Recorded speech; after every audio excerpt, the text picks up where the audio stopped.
Hello and welcome back to Scale Down Customs. This is going to be part 3 of the Polar Lights 4GT build. I've kind of been working on some detail painting as I'm working on the body as well. Just kind of getting some stuff detailed up a little bit. Got the dash detail painted out. Just need to add some decals to that. And it's a little tough to show a lot of the really fine detail painting with the camera in the way sometimes. But I just need to finish up painting the disc brakes, things like that. So I've got my brush cleaning station here. This just has some coils with some paint thinner in it that I can just kind of clean my brush in. And let's try this Tamiya gunmetal on the brake discs. Let's see how that looks. That might be a little too dark.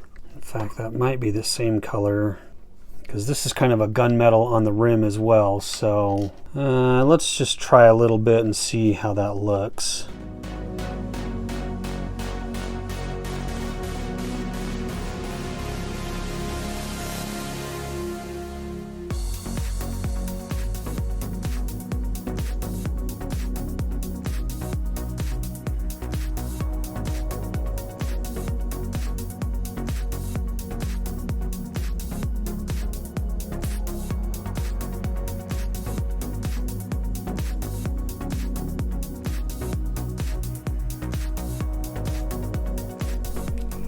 It almost looks the same, but I think I'm going to keep it because I want to do these as kind of like a carbon ceramic brakes. So we'll leave that. We'll go ahead and paint the rest of these, and then we'll get the calipers and stuff painted red.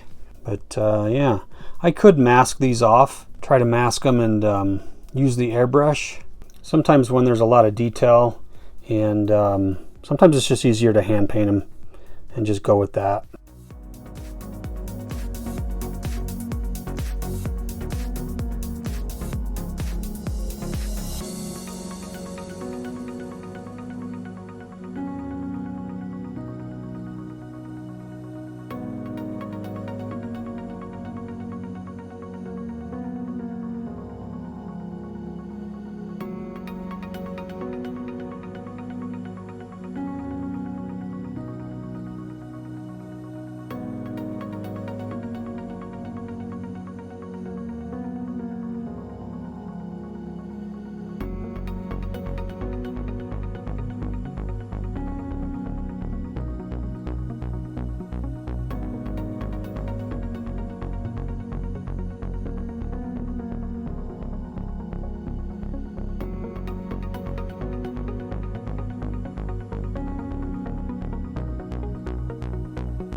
All right, so I've been working on some assembly. Of course, I put that one on upside down.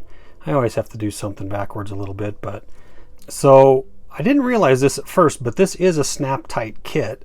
So all the pieces, when they go together really, really tightly, especially if you have any paint or anything else on those pieces. You really have to push them to get them in there.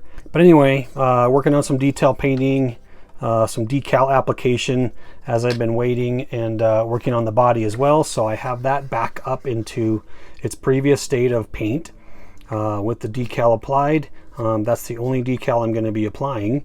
And so we're ready for some clear coat for the body, and then we'll continue with the rest of that while that clear coat's setting up. And so for the clear coat, I decided to try some of this 2K clear from Spray Gunner. So I ordered that, got it in, and when I unwrapped it, the lids on a couple of these bottles were not super tight, so the clear kind of leaked out. So I spent a couple of minutes cleaning some stuff up, trying to get that clear off of there as much as I can so it doesn't glue that lid on as it dries. Anyway, so I think we're going to go spray some 2K clear. Hopefully this one will work, and then we'll continue with body assembly.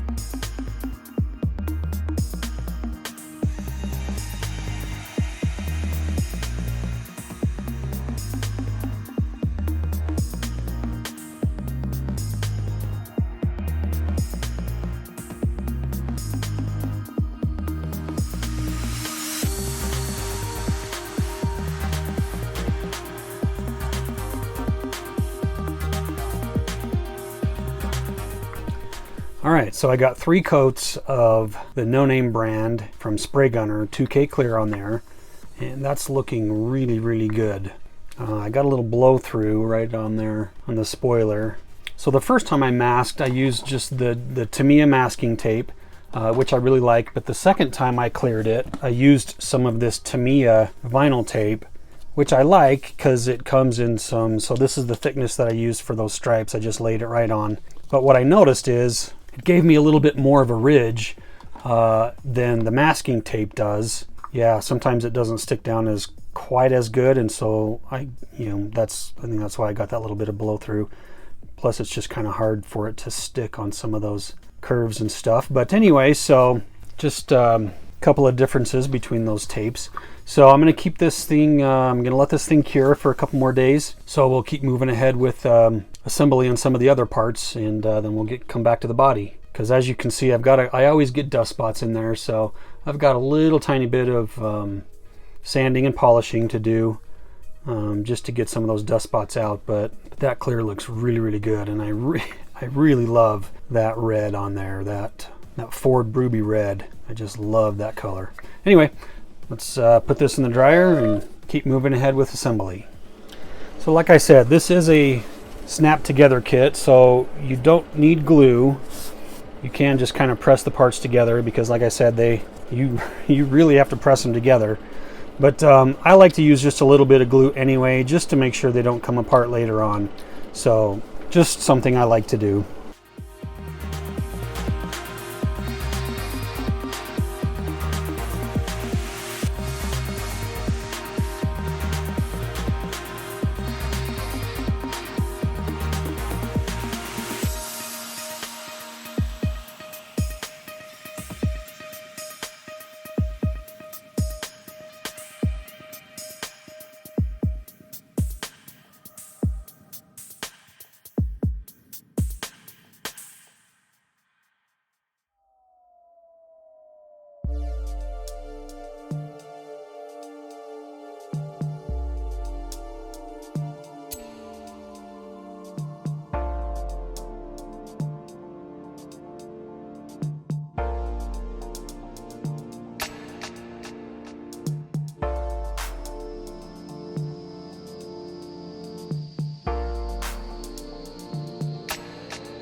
Alright, those wheels look pretty good. I've never needed a tire machine for a model car, but golly, I needed one on that.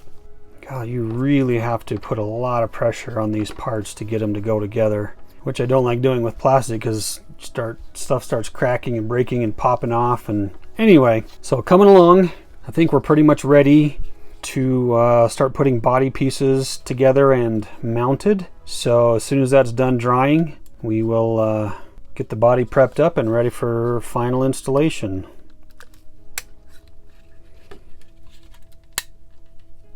Oh my gosh.